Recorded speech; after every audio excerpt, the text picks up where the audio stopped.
woman with a story to tell. I was 22. I had just graduated from Harvard College.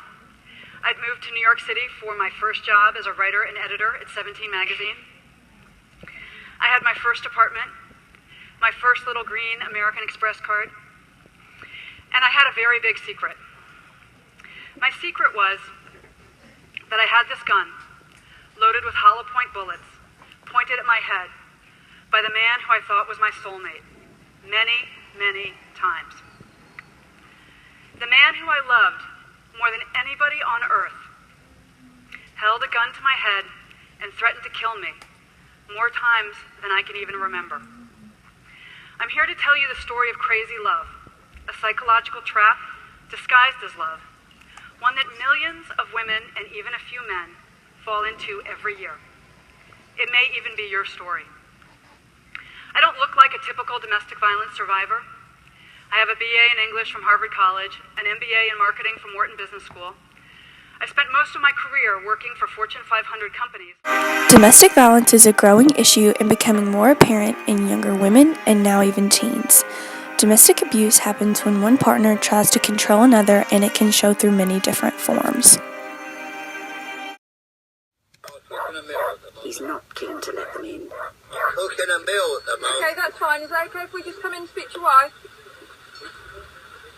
Do you want to speak to the door? The code was no, you don't want to speak to them. When Mike speaks to you like that, that means you're not allowed to, because nothing happened. But when the police go in, something had happened. Something terrible. The abuse is not linked to any particular race, culture, age range, or social class. It can happen to anyone. Right now, the national average amount of times a woman returns to her abuser before actually seeking help is 7. Seeking help through these shelters can be very simple. The shelters screen the women over the phone and will take any woman with a safety issue, regardless of if she has children with her or not. These shelters provide many forms of help, such as a place to live, help achieving a GED. They provide life skills classes, financial literacy classes, and give the women many forms of counseling. The shelters also help women find healthcare plans, schools to get into, jobs to apply for, and they teach a domestic violence education class. Some shelters also even provide pro bono lawyers for the women who have to go to court. Right now, women feel embarrassed and too ashamed of their situation to seek help. In fact, only about 350 women in the Davis County area seek shelter help annually.